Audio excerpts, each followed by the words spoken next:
I want to ask about the role of mentors in our lives. Many people, especially in Nigeria, would say, okay, and they look around and say, oh, there's really nobody around me that looks like where I want to be.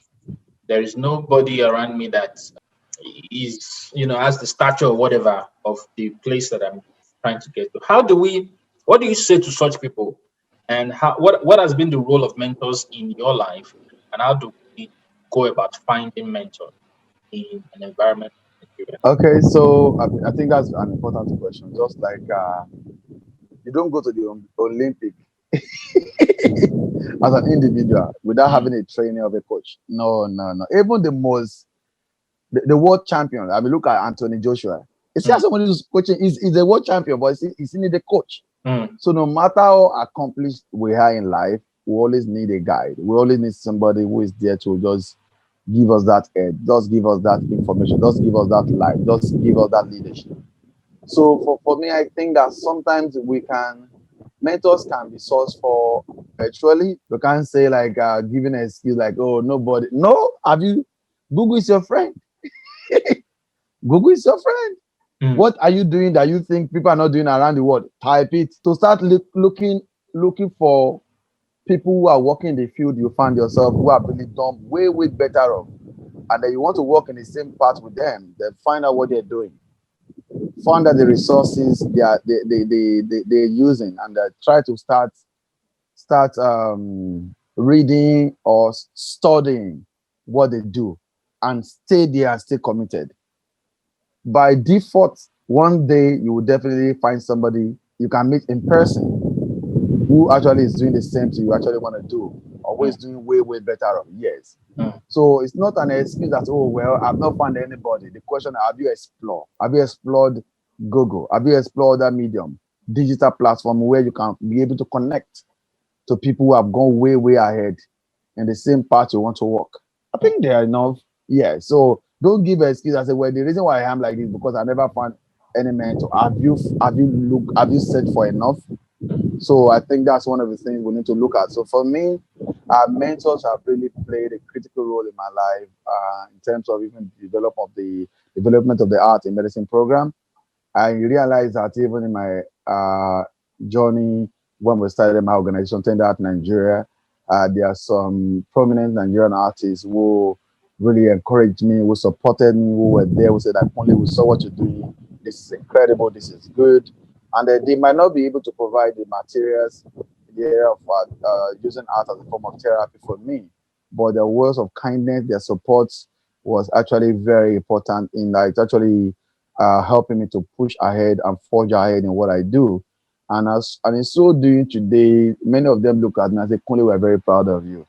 Sometimes a mentor does not have all the answers to your questions, but they are looking at how you are doing what you're doing, and offering words of advice, words of comfort, and words of encouragement actually carry play an important role in your life Mm. as an emerging leader and as somebody who's evolving and becoming somebody who's going to become someone who's going to become an important person in life. So your mentor does not really have all the answers to your question, but then uh, sometimes your mentor might be somebody within your age bracket. It doesn't have to Yeah. be somebody who's older than you. Two, your mentor might be somebody who is younger than you. So age is no barrier to learning. Mm, Except you are a proud person who like, you can't teach me anything. Anybody can teach anybody anything, regardless of their age. mm, Nah. Age is nothing when it comes to success. mm. Nothing. Just humble yourself and learn. That's it. Good. So your mentor could be somebody who's younger than you. Your mentor can be your age mate. Your mentor can be somebody who's older than you. So you realize that if you're somebody who is open to learning, you will grow. Either you learn from somebody who is younger than you, who is your age mate, or somebody who's older than you. What Great. is it? The goal is to grow. The goal is not to start measuring who is older than you. Who is not. The goal is to make progress, Yes, to to grow. advance towards your goals. Yes. Yeah. How do we go about getting mentors? I'll start with that. Number one, you reach out to people that are either in the field or in the area that you aspire to be, or that have the qualities that you aspire to have. I'll say that again. You reach out to people that are already experts in the field that you aspire to be in, or you reach out to those that have the qualities that you don't have that you aspire to have. And you can see there's a lot in Silicon Valley. So most of the successful startups, tech startups that have started, they were really mentored by tech entrepreneurs that had already successfully exited companies a whole lot. You can see that with Google, for instance. You can see that with Facebook.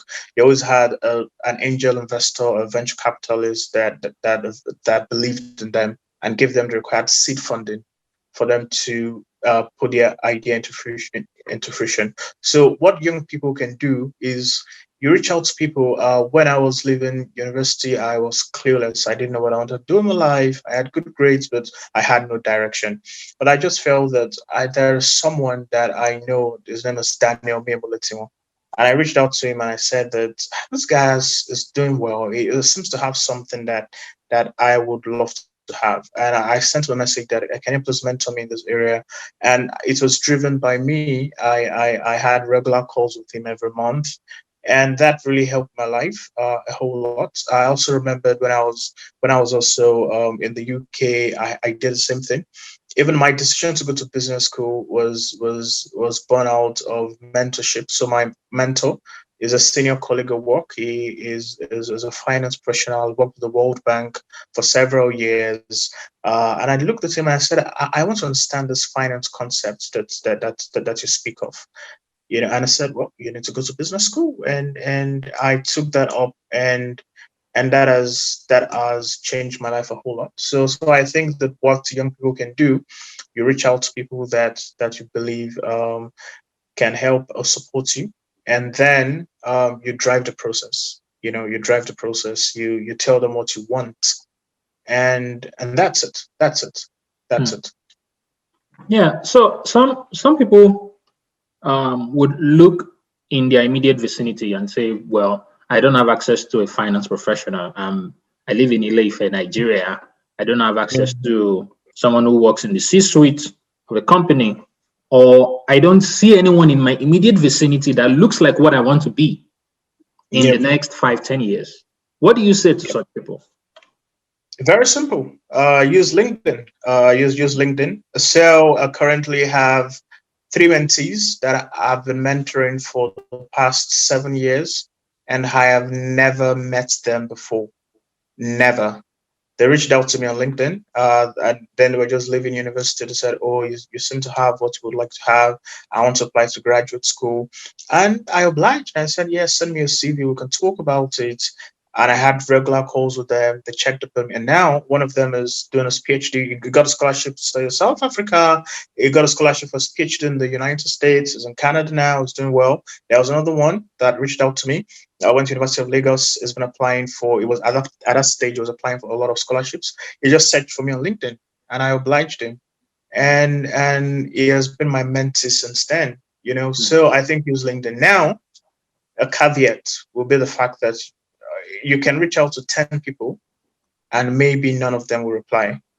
You can reach out to 12 people, and maybe only one will reply.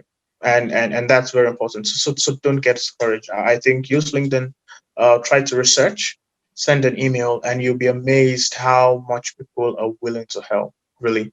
So I don't think that's a barrier. Yeah. And someone also said that when the student is ready, the teacher will show up. Yeah. Usually people who make such excuses of, oh, I don't see anybody in my vicinity, is because they're not really striving towards Yeah. what they want to be. They're not making efforts on a daily basis.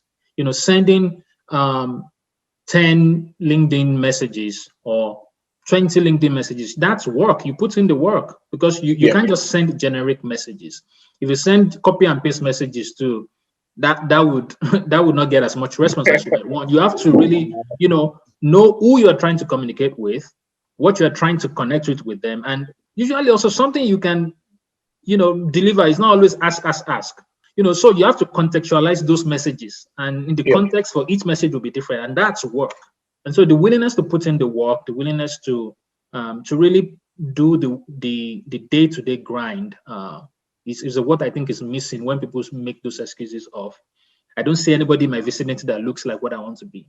And I also Yep. think that sometimes it could be that people are just looking down on the people and on the resources God has placed in their immediate vicinity. You're correct. They have Yeah. this eye, this larger than life idea, and it's not Yeah. really grounded in anything. So they're really looking down at people in their churches. They're looking down at people they meet at work, and yet those people might have resources and connections that would like be the link to their next level. I agree with you. And a saying for that is, I was listening to a video and it said that in life you start from where you are, start with your hands trembling, start being unsure, start being scared, but make sure you start. So yes, I totally agree with you.